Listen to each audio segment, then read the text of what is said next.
Welcome everybody. It's Katie with Embody Daily, and today I'm sitting here with Andrea. Andrea is a fellow TSMer, has been on the Sinclair Method for a little over 2 years, I believe now. So just first of all, Andrea, thank you so much for taking time to chat with me today about your experience.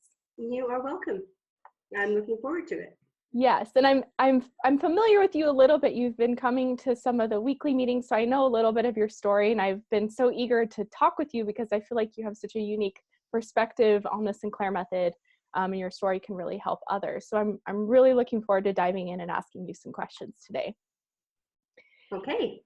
So I know I already mentioned you've been on the Sinclair Method for 2 years, but can you say how long exactly have you been on the Sinclair Method? When did you get started?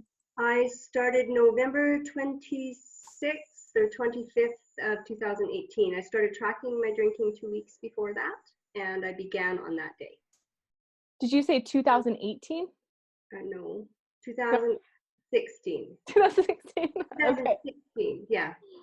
And you began tracking your drinking how long after you started? 2 weeks prior to that. Okay. So I stopped drinking for 2 weeks before I started the medication. Okay. I used the Alavita Clinic in Vancouver, and they sent me forms to fill out, and then there was a tracking mechanism on their website, and I started that up 2 weeks before. Okay. So I know people are going to ask why it was that you stopped drinking 2 weeks before, because a lot of people ask, is that a requirement for this method? So was there a reason? I didn't stop drinking. Oh. I started tracking my drinking. I see. Okay. Got you. Yeah, I just kept drinking normally. Well, abnormally. Yeah.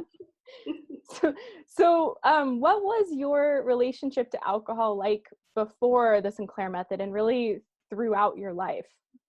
I was raised in a home where my dad was a binge drinker, and he was quite violent. So I lived with this violent alcoholic, but on the other hand, he was just a really lovely person at the same time.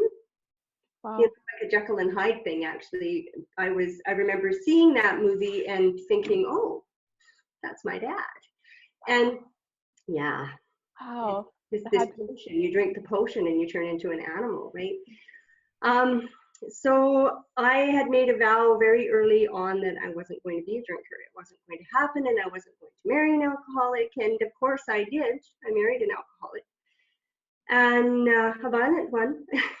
And that lasted about 3 years, and I got out of that and thought, okay, I'm just not going to be a drinker. And by that time, I had, of course, teenage years where we were all partying, right? And when I decided to have a family, I stopped drinking because that's what you do. And everybody else, just the party continued around me. And I realized I had to get out, and I got out. Mm. And it wasn't until, oh heavens, about 25 years later that my parents got sick. They ended up in the same town I was, and I started drinking wine to cope. Wow. That was about 2004, 2005. By 2007, I noticed I was drinking a lot. By 2008, I started seeing that I couldn't stop, that Wow. It was a problem. And a couple of years after that, I was probably doing a bottle and a half of wine a night, as well as if I went out for dinner, I was having 15 ounces at dinner, a 9-ounce glass, and another 5, and 14 ounces. And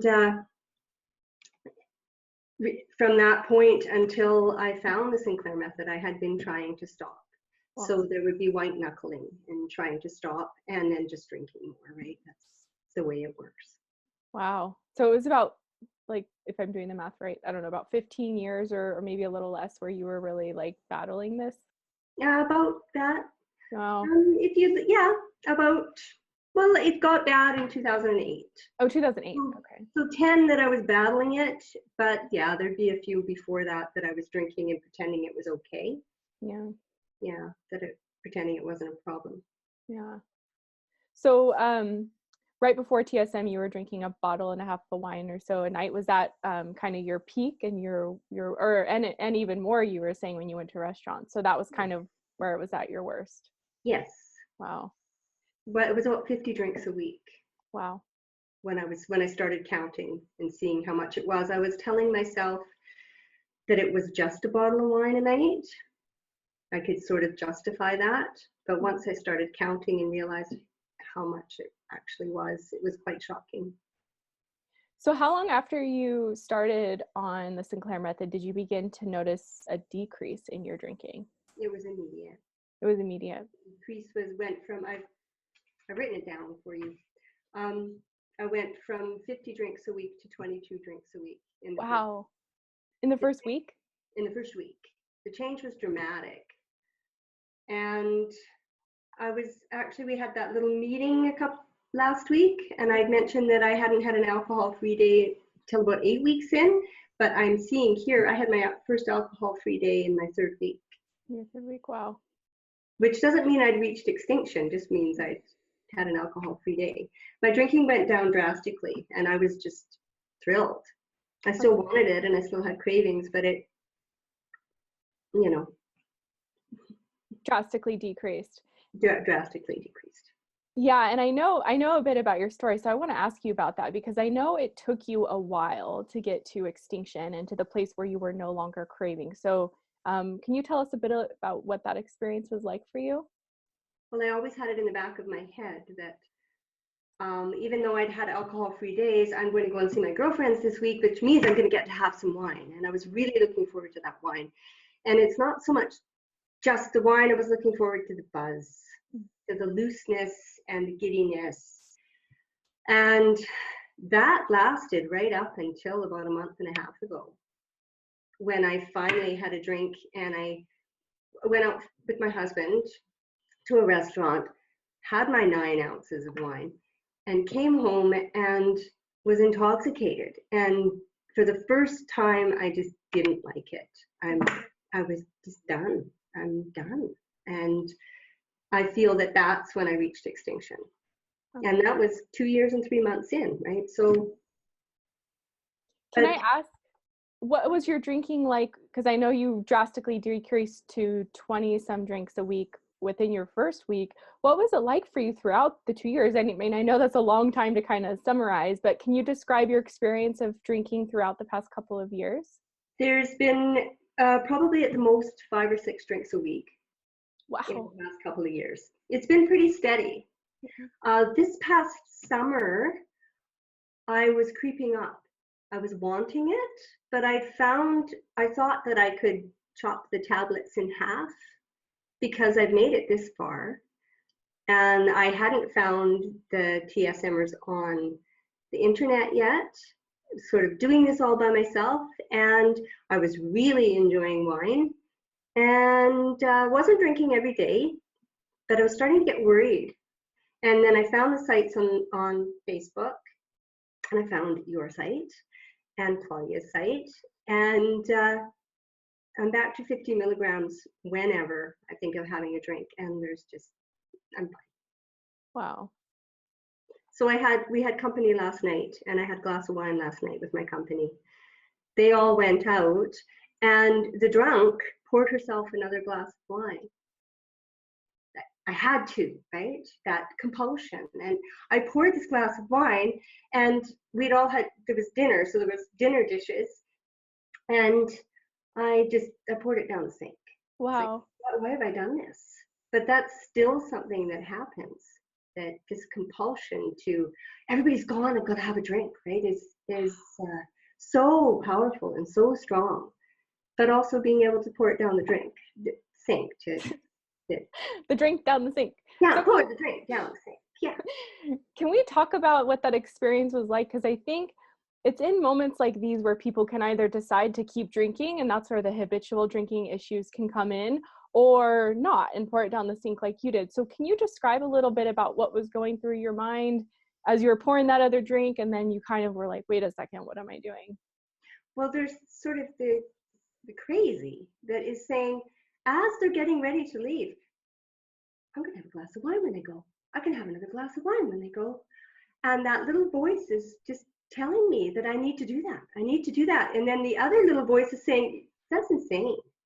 This is really insane. You don't do this anymore, right? I don't just slam a drink back when nobody's looking, and because that's what I used to do. Been there, done that. Okay.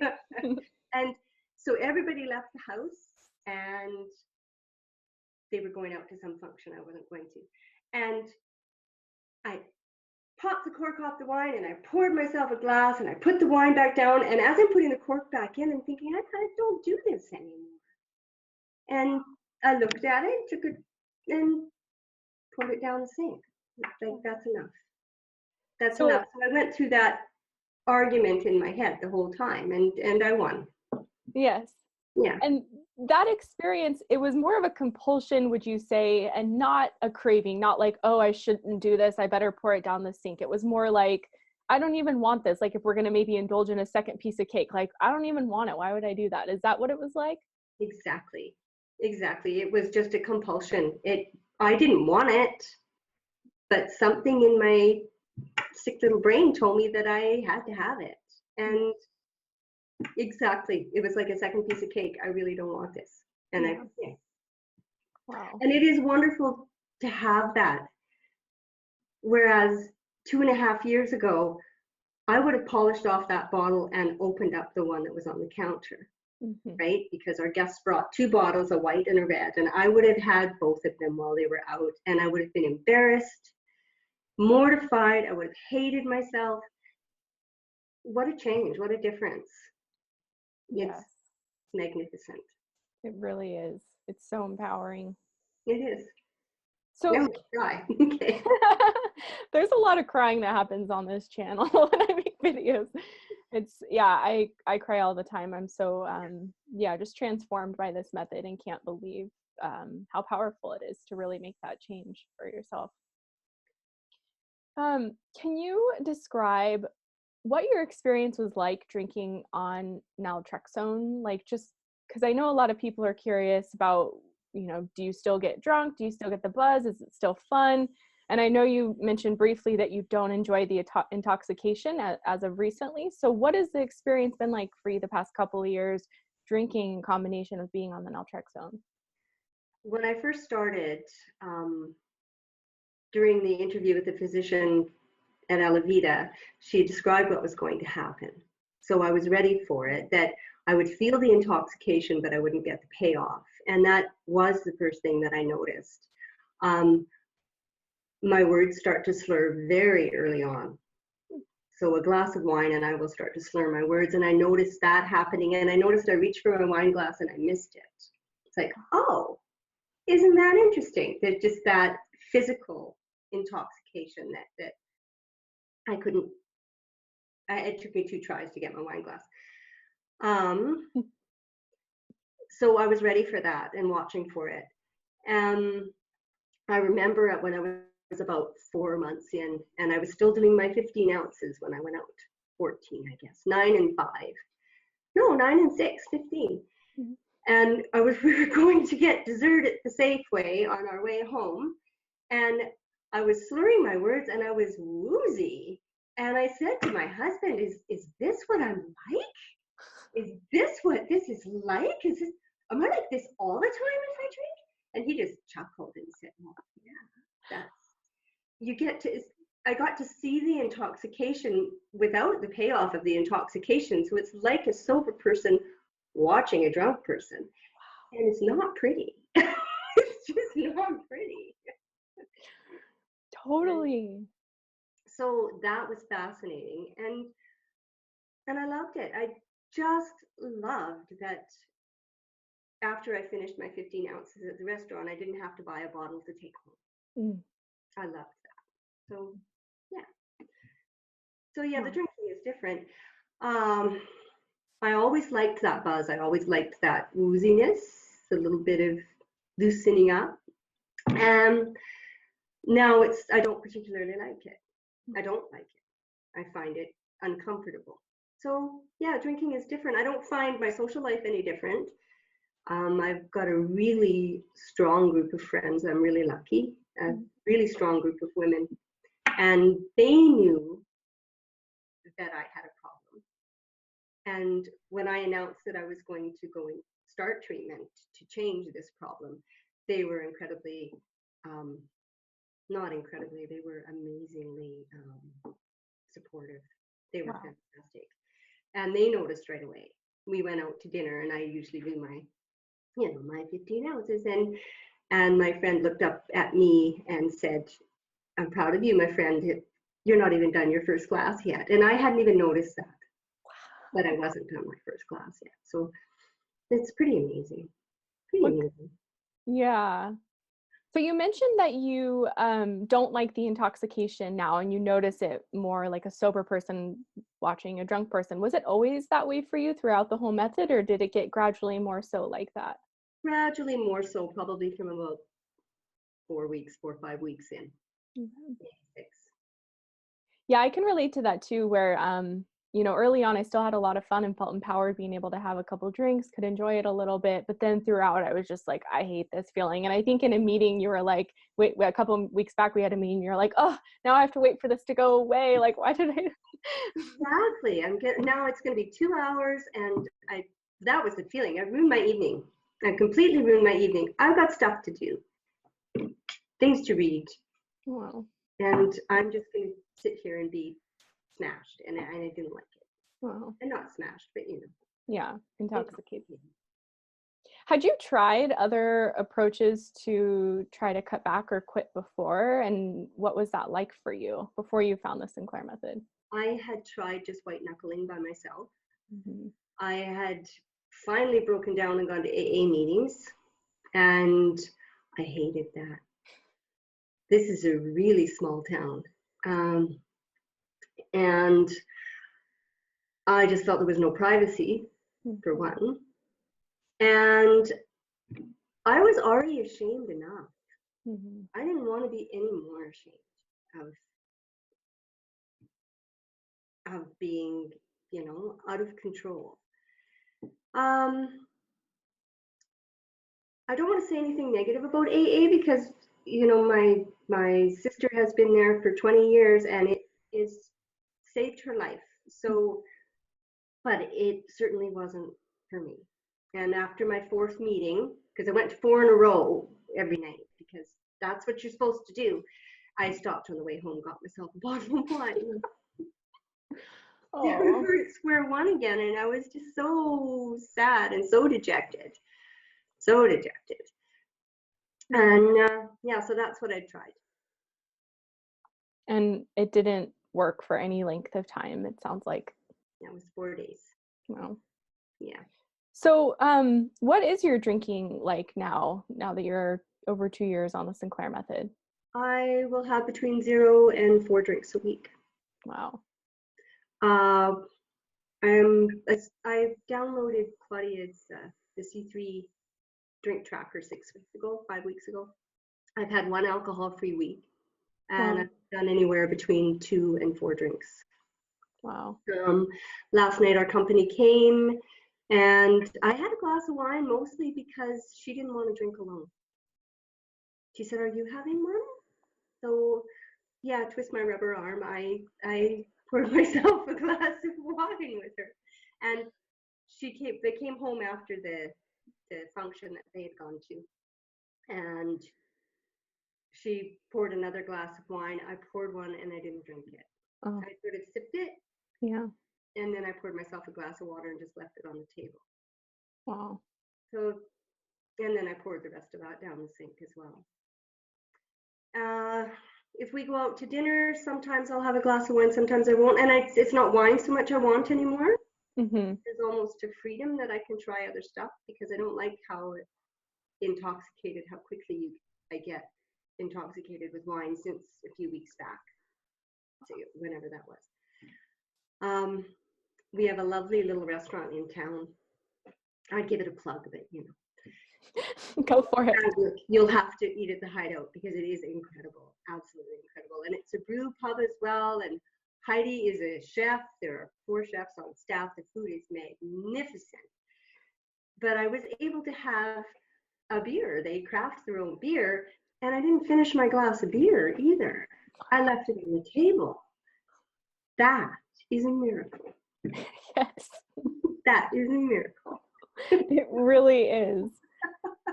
And it impacts so many other areas of your life. And so I want to hear from you, like, how have you changed and how has your life changed over the past couple of years as you've been on this journey?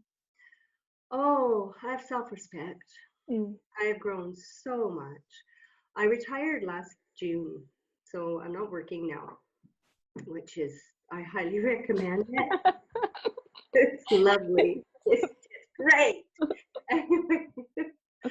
But I have time to do things. Uh, I did have it before I was drinking time, and I can compare it to that. Mm. I can be creative. I have time to practice if I want. I have time to see my grandkids. I have time to work on things in my house. I have time to play out in the garden. When I was drinking, all I thought about was how I was going to get a bottle of wine, Mm. and how I was going to get it into the house, and how I was going to deal with the bottle when I was finished, if it was an extra one, because, you know, I was cleaning out my closets in my office and came across an old person. There were 4 empty wine bottles in there. Those days are over. You know, all of that shame and hiding and lying to myself, all of that is gone. And with all of that comes shame and no self-respect and all of that. I got that back. I've got self-respect and self-esteem. Yeah, life is good. Yeah, absolutely. I want to go back. You mentioned earlier that your friends knew that you had a drinking problem. Can I ask, how did they know? And did you have any reservations about sharing this process with those who were close to you that, like, okay, I've got a problem and I'm addressing it? Or what was that like for you to kind of communicate this with your social circles? Ah, um, well, like I said, it crept up on me. So the social circle has been the same through all of these years. And they just watched as I went to a party one night and ended up throwing up. Oh no. And everybody knew, and so they just made sure I was looked after. Yeah. My son was there. He was home from school, and he was there, and they made sure he was there to drive me home. It was horribly embarrassing. So, you know, that was sort of a one-time thing. They didn't know that I was barfing at home all the time, but and I broke my foot 6 years ago, and my husband was in a play. There was an after party after opening night, and I was there with my crutches, and I noticed that they were all looking after me. Oh, wow. And one of them, I caught her talking to another girlfriend. That's her 3rd glass of wine. We need to find her a chair. And that was embarrassing because I caught them looking after me. And I would say, oh, I'm fine, I'm okay, I'm fine, I'm okay. We have a book club. Yeah. A wine club that reads? A wine club. But I was the one who overdid it. So one of them would drive me home. And then my husband would go get the car the next day, right? So they knew. Nobody ever said anything directly to me, but they knew. And when I found Alavida, which is a story in itself, and decided that I was doing it and made the commitment to do it, which is to pay my money. And I told them at one of our meetings, at the end of our book club meeting, that that's what I was doing. And they just all laughed and gave me hugs and cried and told me they were so proud of me and they would be supportive all the way through it. And they have been. They've been amazing. I'm lucky. I'm a very lucky person. I've got a really supportive spouse and a supportive group of friends. I'm really lucky. That's huge on this method, because I know, and you know, that there's people who don't have that support at home, and that just like adds a whole other complexity and difficulty to it. Yeah, it does. It does. I can't imagine doing this without the support. Yeah. Without somebody to talk to. And I'm finding the support online has been incredible. Yeah, it came at just the right time because I was sort of slipping back into old habits, and having the support online is fantastic as well. So having somebody that understands what you're going through Mhm. is great. It's, I think, necessary. Yeah. So like, I want to touch on that. You mentioned you were slipping back into old habits semi recently after being on the Sinclair method for a while. So what was happening exactly? Did I hear you say you had reduced your dose of naltrexone, or what was happening? Well, I just thought I could just chop them in half, and I could just take a half, and then they would last longer. And mostly, and this is kind of silly, I didn't want to ask my doctor for any more if I didn't have to. So, and I think maybe that's just that crazy brain as well, saying, well, you can just chop them in half. It'll be okay. Yeah. It'll be fine. And not so much the cravings came back, but once I was drinking, I didn't want to stop as easily. I still wasn't drinking a lot, but I was having 2 instead of 1 and enjoying them, really enjoying them. And August, I think it was, I was actually thinking about drinking again. Wow. Where it was on my mind, like, I get to drink later. And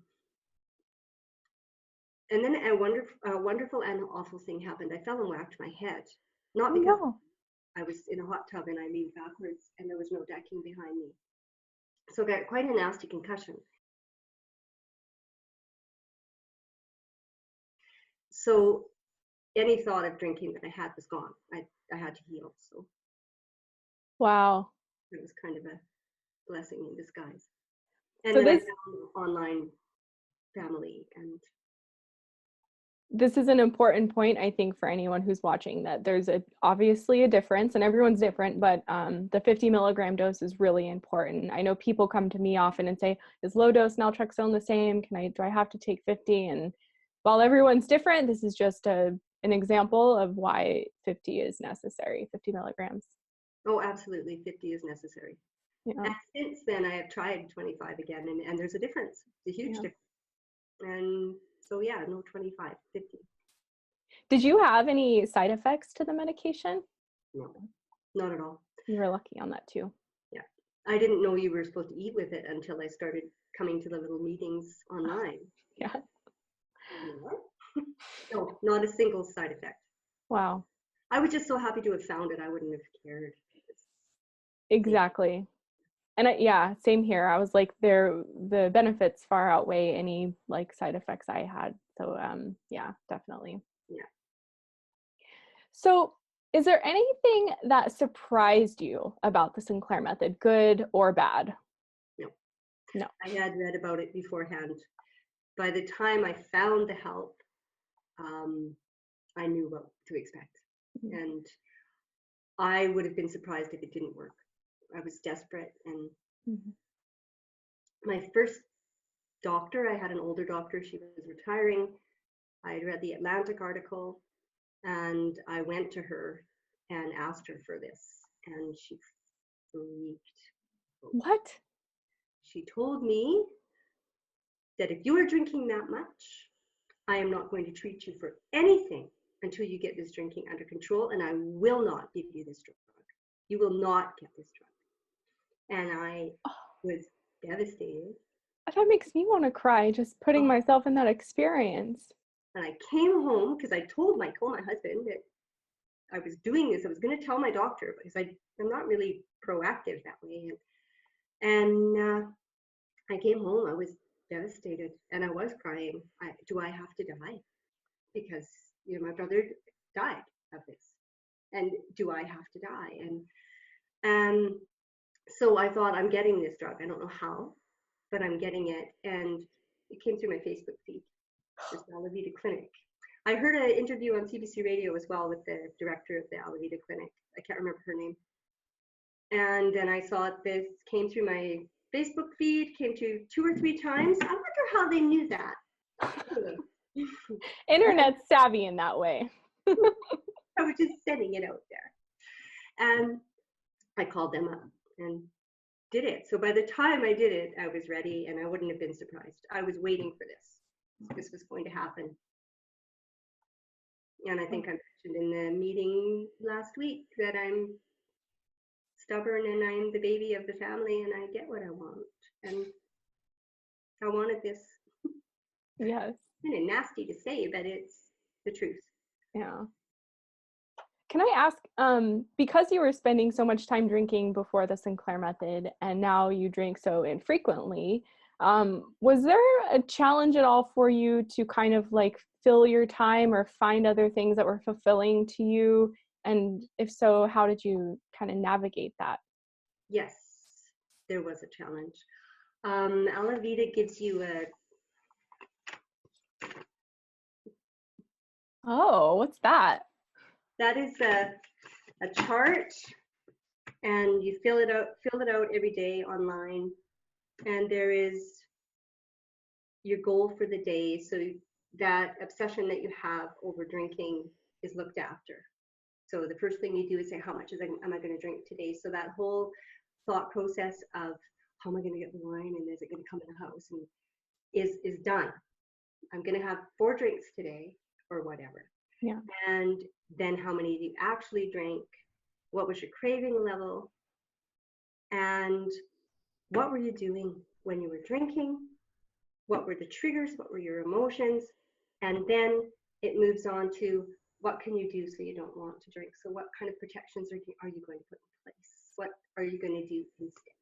So there was always, from the beginning of treatment, wondering, what am I going to do instead? So it popped out right away. What was I doing when I was drinking? Well, I spent a darn lot of time sitting on the couch staring at my phone. Drunk post. Oh, God. Okay. Is there a story? No. No. No. No, never. No. I never made a political post on Facebook while I was intoxicated. Never. So, but so there was the ability to examine what I was doing while I was drinking right from the beginning of treatment. And then what will I do instead? So I took up crocheting. I played the piano badly, so I took up playing the piano badly. And yeah, what am I doing instead? Yeah. It was winter, so when I started, so it was And cold. over time, those things started to feel more natural, or what did they, because I know for me at first it was like a little bit awkward. I was like, I'm supposed to be drinking now and I'm not, like, this is weird. So how was that for you? It was okay. It was okay. And started watching shows with the husband, right? Mm-hmm. And went for walks. Mm-hmm. You just fill the time. Yeah. Got the Marie Kondo book and started going through my house. Nice. So Andrea, what might you tell others who are just starting on the method, or who are learning about it and haven't started yet, or who are family members or skeptics of the method? What is your kind of message about the Sinclair Method in your experience? Well, if your doctor is not on your side, you need to find a doctor who will be.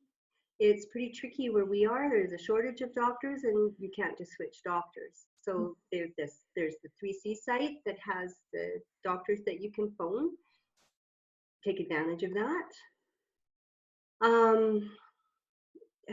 Alavita was expensive, but it's not as expensive. It was 6 months of treatment for, I paid $5, I think it's $6,500 now. Mm-hmm. But if you go up to a treatment center, it's $18,000 to $20,000 for 28 days. So, so find a doctor that will help you. And if you can't, find another one. Mm-hmm. The comments like, well, you're only doing this so that you still get to drink. Just let them go in one ear and out the other. Mm-hmm. Learn to nod and smile. Like that. Mm-hmm. Mm-hmm. Mm-hmm. That's really effective because people will stop yattering at you if you just nod and smile. What else would I tell them? Trust the process. Trust that it's going to work. You take your 50 milligrams, you wait an hour, and trust that it will work. Try not to beat yourself up. I was looking at my chart, and I went from 22 drinks down to 3 drinks in a week, and then back up to 10. Wow. And know that that fluctuation is new, that your chart is going to look like that, but it's going to come down, and that it may take time, and don't expect extinction to happen at the 6 months and 3 week level. I should have extinction now. Exactly. Yeah, it will happen when it's supposed to happen. I taught little tiny children, and their mothers will often want to push them. She should be here. She should be here. Well, it's no, you shouldn't be here. They shouldn't be here. They're exactly where they're supposed to be. And if you trust in the process, you will be exactly where you're supposed to be. Pat yourself on the back every time you have a triumph, which may just be like last night, pouring wine down the sink. Yeah. No, I didn't pat myself on the back last night. Yeah, that's worth celebrating. Yeah, but 2 years ago, yeah, that's a celebration, and celebrate and eat the fancy cake and soak it all in, because life is just so magnificent. Oh, I'm starting to get preachy. Life is so magnificent, and liquor wrecks it all, and we all know that, and that's why we went for help in the first place. So trust in that. And if you need to get counseling and talk to somebody about the crap that comes up without the booze to kill the pain, find someone to talk to. And I know in the town where I live, there's a drug and alcohol center, and counseling there is free. I have no idea if they accept the Sinclair Method. I've talked to people there about it, but I don't know if they do. But dump the crap out if you can. And yeah, stay the course. Trust yourself. That's it. I appreciate you so much and just adore your personality and your whole approach to this, and want to thank you again for chatting with me today. Oh, thank you, Katie. And I appreciate you as well. Thank you so much for being out there. This is just amazing that all of this is available. And I know I would have killed for this interview when I first learned about the Sinclair Method. Like, oh, somebody who can tell me about it. Right? And somebody that trusted that it would work, because there's so much, I can't think of the word. I've had actually the knock on the head stops me from thinking of words. You can edit that bit out. Okay. Doubt, or what were you thinking? There's so much resistance. Yes, resistance to the method, to any idea that an alcoholic can learn how to drink like a normal person. And there shouldn't be any resistance to it. So just turn a deaf ear. Yeah. There we go. You have to. Thank you, Andrea. You're welcome, Katie. Thank you. I'll talk to you later. Bye. Bye-bye.